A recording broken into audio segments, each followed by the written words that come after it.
recording of the rest of the session. So Okay. yeah, welcome to the session, and please, Jianshuang, the screen is yours. Yeah, thank you, Stephen, for the introduce. And exactly, I'm very, very happy to share my research in the past years on Tibetan Plateau about Alpine Grassland conservation.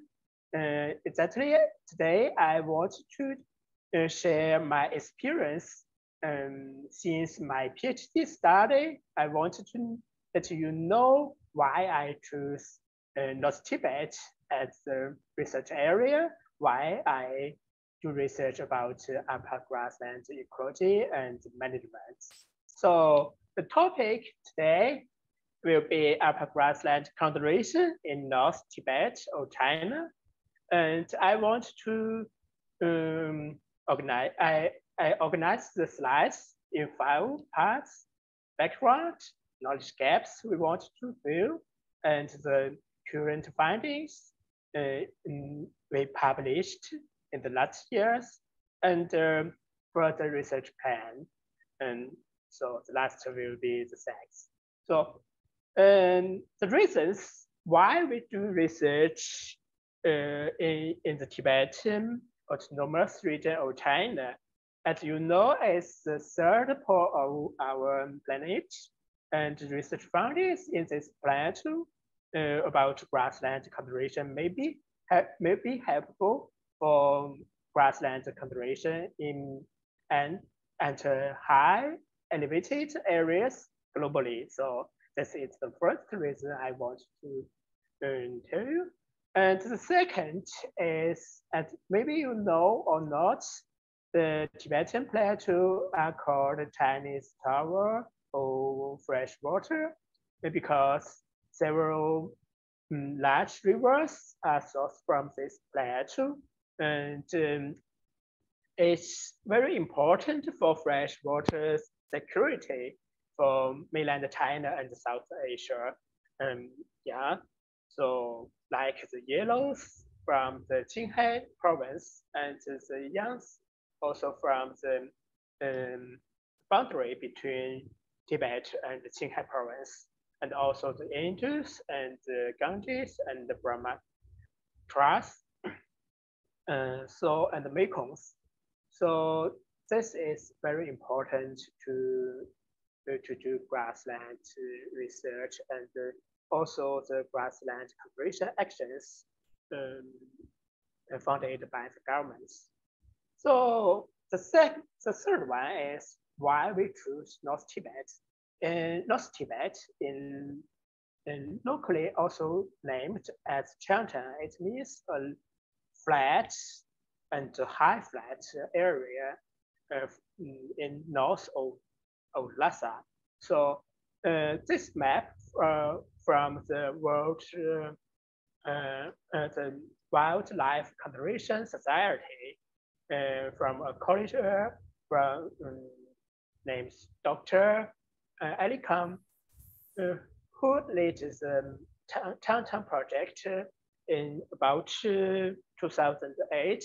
I joined his fieldwork in 2009, and this area is the largest national natural reserve in China. It covers about 700,000 square kilometers.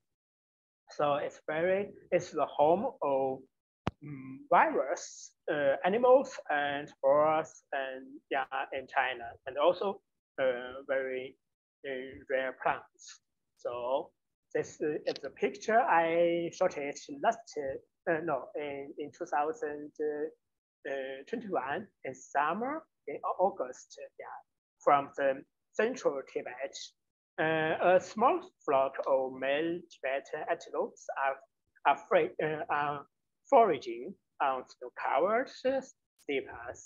And this is for Tibetan clans are running and grazing freely on steppes. At the foot of snow-capped mountains, and also a herd of wild yaks are gathered at the front of snow-capped mountains, central North Tibet or central Chang'an, and also a couple of black-necked cranes and their daughter in the upper meadows, dominated by Cabracea, yeah, and a family of Mamota. And so there are also other animals and birds and a lot of fresh and medical plants living in North Tibet in different meadows, steppes, and deserts. So, and the grassland conservation are also important for the local residents because the grassland provide food, milk. Yeah, it's very important for their food security and also for the livelihood sustainability for local herders. So in 2009, since my PhD studies, with the funding from my supervisor, Professor Shen and Professor Zhang, we set up a long-term research platform, including 9 or 15 pairs of fenced and grazed sites from meadows, steppes, and deserts across China. So this the field sites we conducted in the past 12 years from 2009 to 2020. So we were monitoring species composition and measure biomass, also some key functional traits at the species level. This long-term data allow me to do research about theory validation, also the policy making suggestions. So with this data, we want to fill the knowledge gaps about climate change and the rangeland management, livestock management, herders, livelihood, and also the policy making for grassland conservation. So this figure shows trends of climate change. About the red one are the temperatures. It shows it's rising at a rate about 2 times at the global average, and the green ones shows the trends of precipitation since 1980s. So this is the climate change, but in the map, we can see a significant warming happen in the central area, but a little bit moderate at the west and the south area. So this is climate change about temperature during plant growing seasons from May to September and yearly. So the next map shows us the special pattern of the changes in precipitation. So we can see clear in increasing precipitation in the east and northeast part of China, but in west and southeast part of China, the precipitation decreased, but not significantly. So this is about climate change. So how the traditional husbandry responds to changing climate in North Tibet? There are 3 figures show the different landscapes from meadows. There the herders kept yaks mostly, and in the central part is the steppe, and the herders kept shapes and goals. But in the deserts, they nearly only capture goals. So we want to talk about the degradation of upper grasslands in North Tibet. Some review papers said that upper grassland in North Tibet have degraded about 10% of the area, partly due to changing climate, warming, or altered rainfalls and overgrazing. So the government wants to restore grasslands. So pilot program for returning grazed land to grassland started in 2004. From these figures, the green dots show the dynamic of livestock numbers at year end. We can see the dots since 2004, and the red one and the yellow one show the population and the meat production. So it's increased, crazy in the last 2 decades. So the government built fences to restore degraded grasslands, and about between 2004 and 2012, about 3 million hectares of degraded grasslands are fenced and excluded from livestock grazing in Jianshuang, which contained about 16% of the. Jianshuang, your voice has become very quiet. Sorry? Your voice has become very quiet.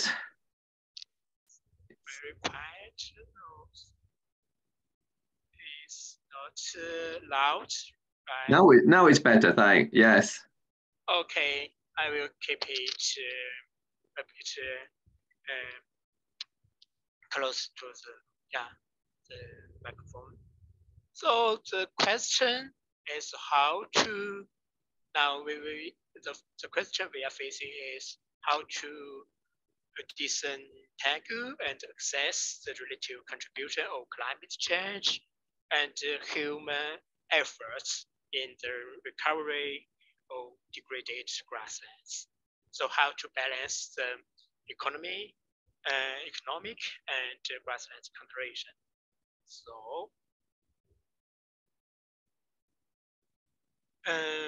we want to ask first if the short-term fencing are effective to improve or to restore the plant community structure. And the second, how does the grassland productivity respond to climate change and fencing?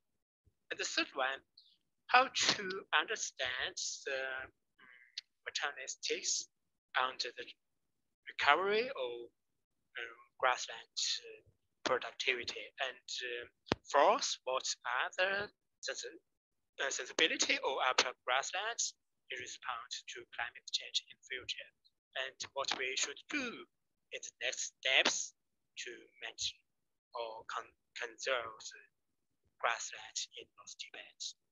So the first finding is from my PhD thesis. This figures in the left shows the species diversity indexes responding to precipitation gradients. We found that short-term fencing didn't affect or didn't alert the manners of plant diversity in responding to climate gradients. So this means maybe short fencing doesn't work. So, and the figures in the right, we show the species richness at functional group levels, forbs, grasses, legumes, etc. We didn't find difference between fenced and grazed plots, and the difference just appears between different grassland types. AM means Alpine meadows, DS means Alpine steppes, and it is desert steppes. So this means this figure tells us short-term fencing are not effective to affect plant community structures at functional levels. So the second is also from my PhD thesis. We compare the difference between fenced, the difference in biomass above ground between fenced and grazed size at different years. So these figures just show enhanced biomass about 25% compared to the grazed size, but this doesn't. It's hard to say fencing have positive effects because we do not have the data about livestock numbers or the grazing pressure because the biomass consumed by livestock is hard to access. So this is, but some difference are found between fenced and grazed size. And the figures in the right, we show the biomass ratio between forage plants and poisonous plants and they're responding to the precipitation and temperature. We didn't find any change in the manner they responded to climate gradients. So this means it's still unclear how long we should fence the grassland for their recovery. So, and to use long-term data, we use remote sensing products and DVI as an indicator of productivity. We raised three hypotheses, and if we calculated the difference and DVI between fenced and before fenced, and the baseline as a mean NDVI from 2001 to 2005, and annual NDVI for the after fenced from 2006 to 2015. And we raised the three hypotheses. If the delta NDVI increased, maybe the grasslands are restored. And the second one, if the delta NDVI values dynamic around the equilibrium line, then maybe the effects, the fencing have no effects on recovery. And the third one, if the NDVI decreased, maybe the fenced grasslands is still on the way to degrading. So we use the generalized additive model. It allows to predict nonlinear questions. So we use precipitation as the source and also the temperature, and also the first years. The JED means grazing excluded duration. So this, when we use all the first areas, we can disentangle the effects of temperature and precipitation and fencing duration. So we can see in the meadows, NDVI increased, but in steep paths and desert steppes, when the temperature is crowded, reading if the warming more significant, maybe there are negative effects. So, and for the meadows, increased precipitation and have positive effects at all different grassland types. But the duration, we can see the cases from meadows supports the second hypothesis, and from the steep zones supports the first hypothesis. But in the desert steppes, maybe it's affected by partial rainfalls. So this is the analysis. We use different sensing products and first duration. So this is when we plot this result to the map, we can see there was no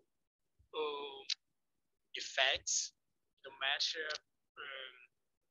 precipitation, temperature, or fencing duration has significant effects in deserts. At in the zone between precipitation between 200 and 400 millimeters, there are a lot of fenced areas affected by fencing, grazing, duration. So when we make a summary, we can see the fencing is the character F is the fencing have effects, significant effects. Only 15% fenced areas or meadows have significantly affected by fencing, and only 22% fenced area in steppe zone are affected by fencing, and in desert steppes there was no significant effects by fencing. So these findings have already reported to the government for the policy updating. So now the fences has not has ceased to build in desert zones. So this is the third question we asked. So when we want to know how to mechanistically understand recovery, we measure the species and the functional trait diversity. We ask how the grassland productivity are regulated by diversity or trait diversity. We also calculated the productivity below ground, and also use generalized additive mixed model to use let's use type and precipitation, temperature, and smoothers. We used the fenced area as reference and the grazed area as to control. So this figure just shows AMPP and BMPP responding to precipitation, temperature, and also the let's use effects on the manner how precipitation responds to climate gradients or precipitation and temperature. The zero, the line of zero means there was no different effects on the manner they responding to climate grassland gradients, but the BMPP was affected, especially in the area of precipitation between 2,250 millimeters and 400 millimeters. So this may be affected by the different functional groups because different plants have different biomass location between leaves, stems, and roots. So compared to the grazed communities, the short-term fencing just altered the manner of BMPP, but the BMPP very about climate guidance. We also examined how if the land use types altered the manner of productivity location to the species diversities. So we didn't find any change between fenced and grazed size. So this findings just tell us short-term fencing has no effects on species diversity, productivity, and also have no effects on the grassland productivity in responding to climate and the shifts of land use between fenced and grazed. So this is the third question, but we just show a structure equation model to show the direct effects and indirect effects from climate variables, from species diversity to productivity. So this just a little bit mechanistic understanding. So the further finding is about the functional traits, and you maybe know we use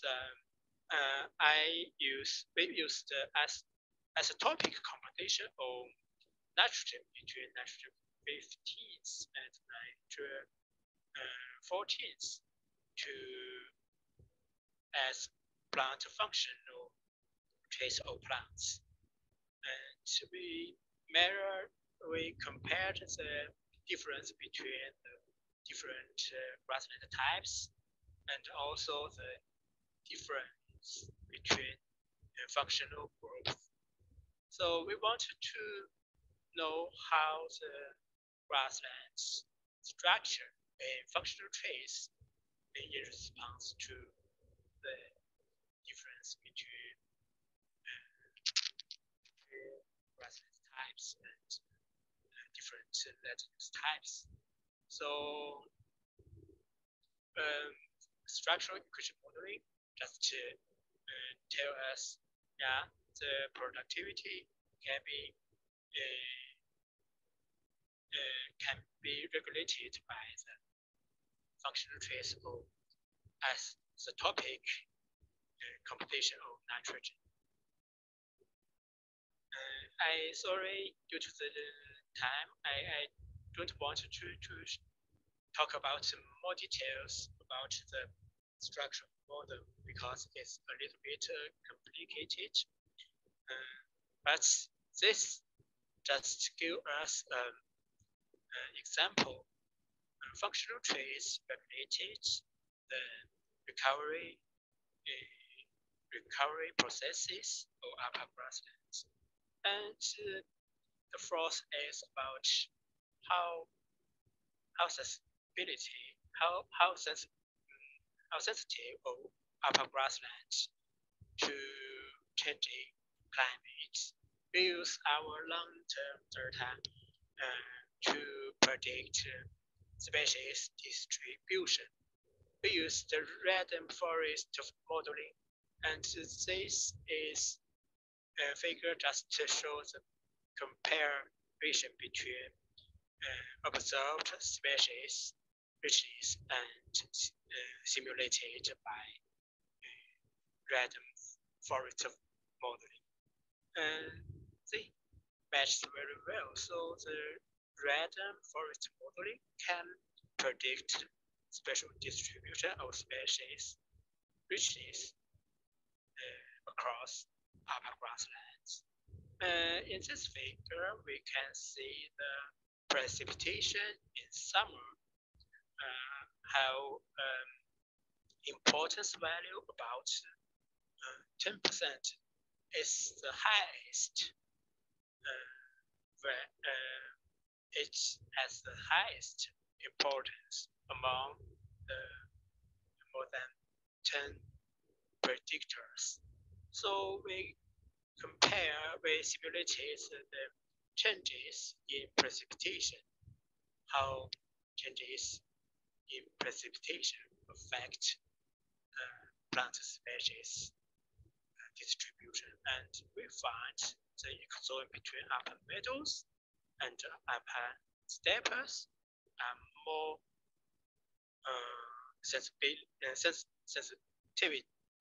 sensitive to changes in precipitation. And this is just to let the policymakers, the grassland in this area should be pay much more attention. So this is the source. We also use, as we talked about, functional traits can provide some understandings of the recovery processes, and remote sensing products can be used to access at much more broader spatial scale. So we tried to link the access using remote sensing products and the understanding using functional traits.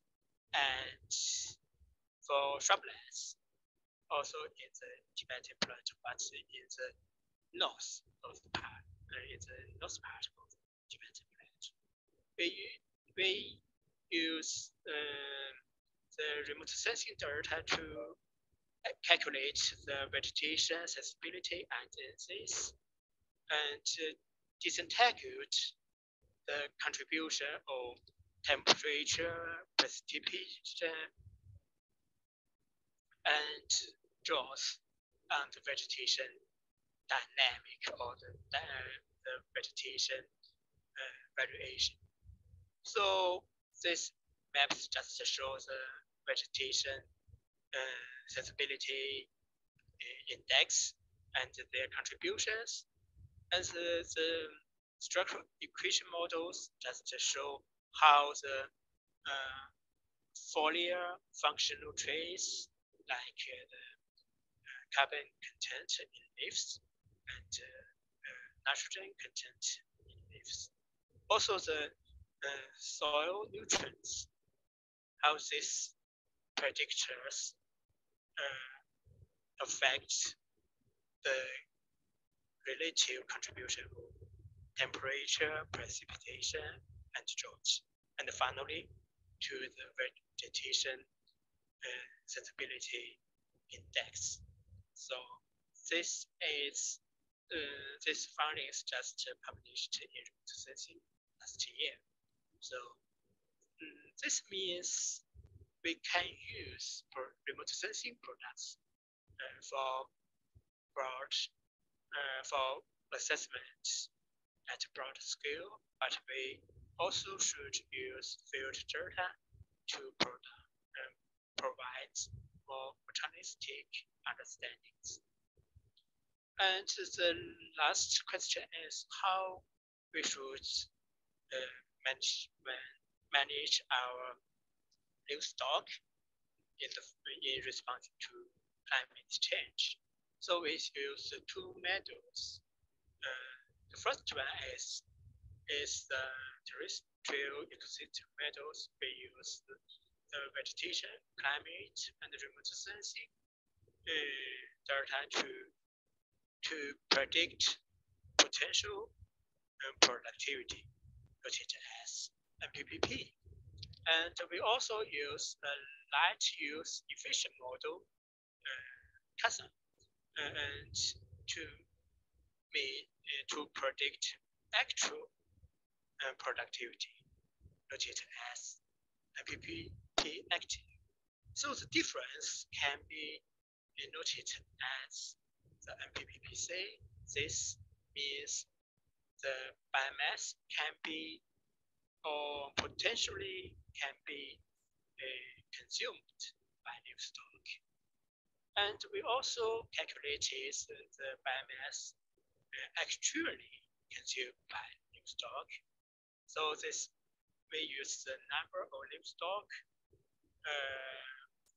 to estimate the forage update, and also use the meat sales to estimate the MPP meat consumed by livestock.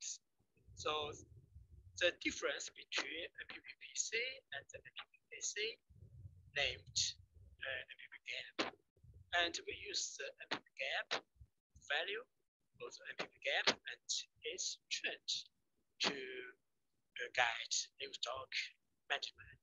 So this map just shows MPP values, and we find positive values or the values larger than 0.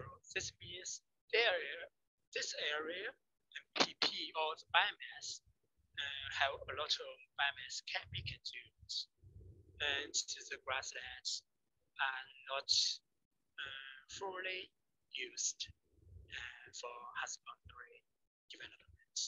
But in the west or southwest quadrant, the MPP gap were negative or are smaller than 0. So this may be overgrazed and should be fenced or should be ceased grazing. And also some nested pastures with MPP gap value smaller than 0. So this is MPP gap is larger than 0. And the livestock capacity can be enhanced. So we also use estimate the MPP gap, the trends of MPP gap. So this area, the gap is also enlarged. So this means the capacity can be increased. So this is how we should manage livestock numbers. So for the further research plans, because now we have data about species or functional traits just for plants, we don't know more details about animals they kept, and we also don't know much about herders. So we want to shift the research frame from functional, just from the perspective of plants to links functional traits between plants and animals. And also we wanted to link how the policy influence, how the policy for grassland conservation funded by government, livestock compensation, and then the interaction between the plant community and the livestock community, and also how these changes in plants and livestock affect grassland productivity, and finally how these factors affect herders' livelihoods. And actually, we have already collected some data about the livestock diversity and livelihood diversification. And these are maps, bar graphs, just to show the livestock composition and herd household levels, and from different counties, from meadow zones, from steppe zones, and desert zones. And this data also shows the livestock they saved for meat and all for income, and also the livestock numbers on hand at year end. In the last 2 or 3 years, we have already conducted social surveys with face-to-face interviews with the head of about 1,000 households, and to collect data how they lived on grassland, and how many livestock, what kinds animals they have, and how many neighbors they have, and also the education levels. This allows us to link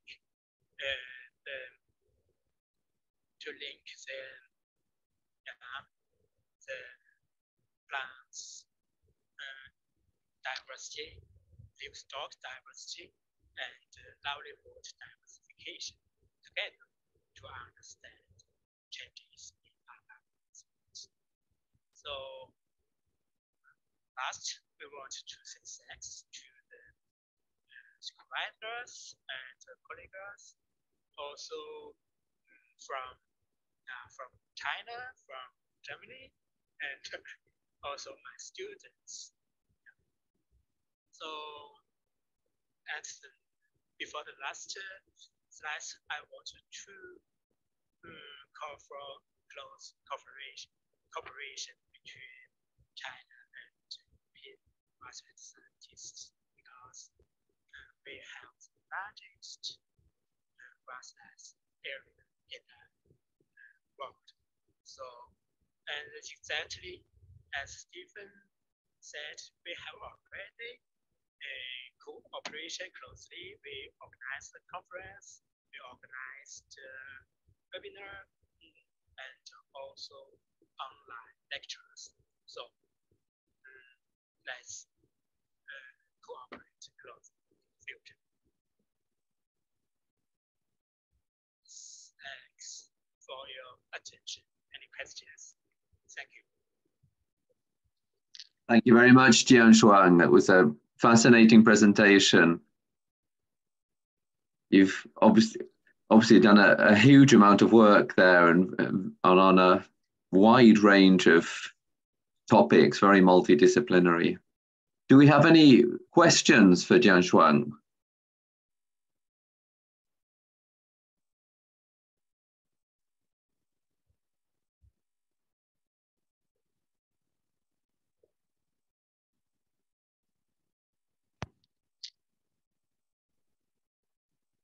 I would like to ask one anyway. One of the topics you're interested in is conservation issues, but I'm interested to know about the like the rarer plant species. Are there any projects that are based on particular species or particular groups of species that are perceived to be in decline and need conservation? Thank you, Steve. So you mean the specific actions for specialists? Plant species. Yeah. So actually, there was no specific program, just returning grazed lands to grassland. But this program has already stopped in 2011 and replaced by a new program. It's called Payment for Alpine Grassland Conservation. For the fenced areas, the herder families will receive money from the government for their stopping grazing in degraded pastures. Yeah. And for the grazed area, the herders are also asked to reduce the grazing pressure under a nutritional level, and they can also get money from government as loans. So yeah. So it's obviously a very different social and cultural context from what we see in European situations, I guess. And exactly in the last year, this program also updated because the government adopted our suggestions, because as shown in the research findings, somewhere the fencing has no effects, and somewhere the fencing effects are positive, and some area are negative. So the money this received from the government also changed according to different effects. Okay. Well, the next question is from Anke. Yes, hi, my name is Anke Jentsch from Bayreuth University in Germany. I really appreciated your talk, especially this huge data set and large spatial extent and overview. That was very interesting, and all the details on vegetation dynamics. Now, in my team, there is Uji Neo, who's actually also online. Maybe you can also open your camera, Uji, if you like. Because we have a debate. He has been working on Cobresia grasslands, identifying all those interesting soil cracks that are forming. And there's this ongoing debate which role grazing or maybe overgrazing may play in forming those cracks, or whether it's more a near natural process. So what is your experience, or what is your idea? What is the current state of that debate as far as to your experience? Thank you, Anke.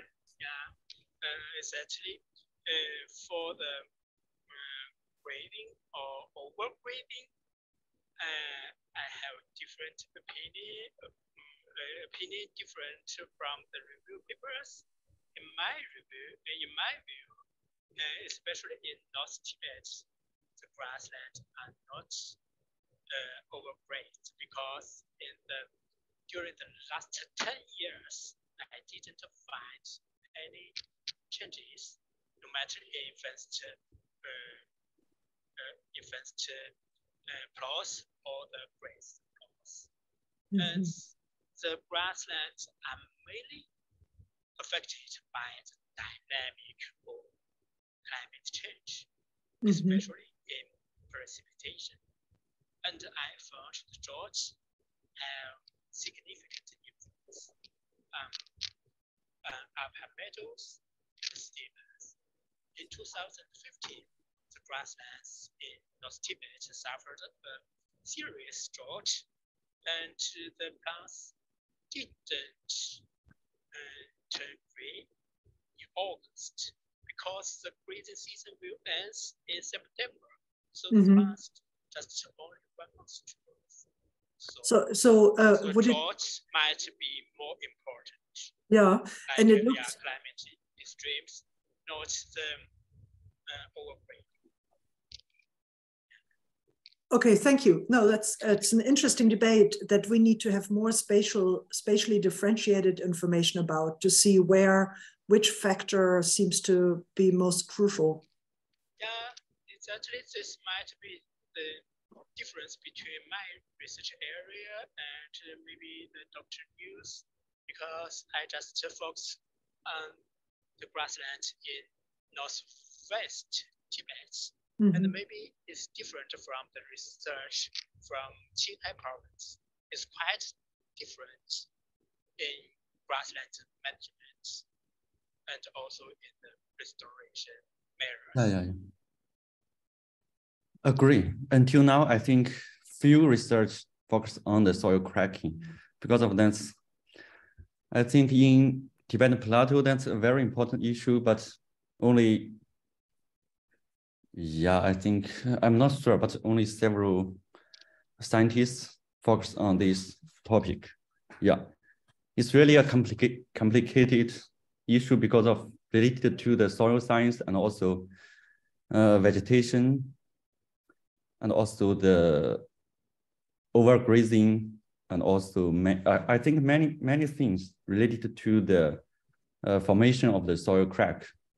So it's a natural process or a human-induced process. I think that's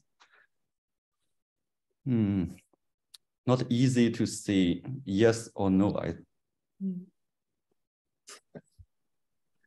I don't know how it is with plants, but with arthropods, there are several species which actually utilize those cracks.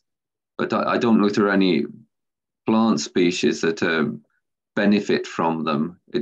Obviously, it must increase the heterogeneity at a very fine level, even though it's an indication of environmental problems. Okay, let's take the next question. Jürgen. Many thanks for your very comprehensive talk. At the very beginning, you also showed some wild ungulates that are there in the Tibetan Plateau or used to be there. Could you say something which role in these grazing lands you showed or analyzed do the wild ungulates play still, or is there just where there is livestock grazing, there are none of these wild ungulates, or are they complementing the livestock, or how is the distribution and density of these wild ungulates in the grasslands? So again, you mean the wildlife, the density of the wildlife? Yeah. So what's the relative role of the wild ungulates compared to the livestock? Okay, we do have data about the wildlife, but from my experience, because I traveled the area in the last case, I think the wildlife are increasing in the central Tibet, because in 2009, when I started my PhD studies in this area, it's hard to see wild yaks. But in 2021, I thought at least 10 small groups of wild yak. So this is just from my personal experience. Okay, but it's still much less than the livestock grazing. So you put the ratios or the biomass utilization by livestock versus wild ungulate. So is it 10 times livestock to 1 times wild, or is it 100 to 1, or what is the ratio? just a gut feeling, so to have an idea of which role these wild ungulates still play in the system. It's very important to connect data about wildlife. Jianshuang, your voice is very quiet again. Can you get the microphone nearer to your mouth? Yeah, okay. Yeah, that's better, thanks. Sorry. Yeah, exactly. The wildlife are living in the central north part of this area because this is the project region of wildlife conservation society, and the smaller part is the boundary of National Nature Reserve of China.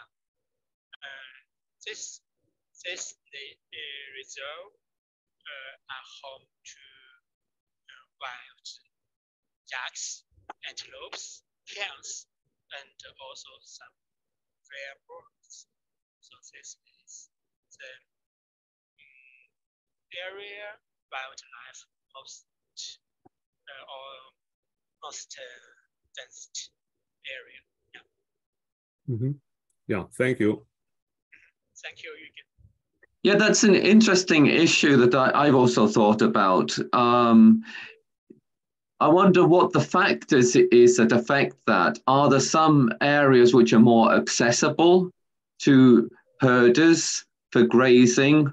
Are the protected areas, is grazing of domestic livestock completely excluded from those so that the wild ungulates can use that? Are there reasons like that which explain why some areas are heavily grazed and others are not? Yeah, it's actually from this map you can also see there are thousands Alpine lakes. The blue blocks are the lakes in China. There are a lot of lakes, and the wildlife live nearby the lakes and the mountains area. Yeah, and this area is a little bit hard accessed by livestock, by other families. Okay, that's the home to wildlife.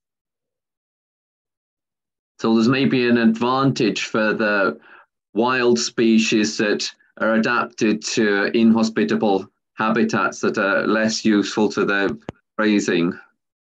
Yeah. Okay, any other questions?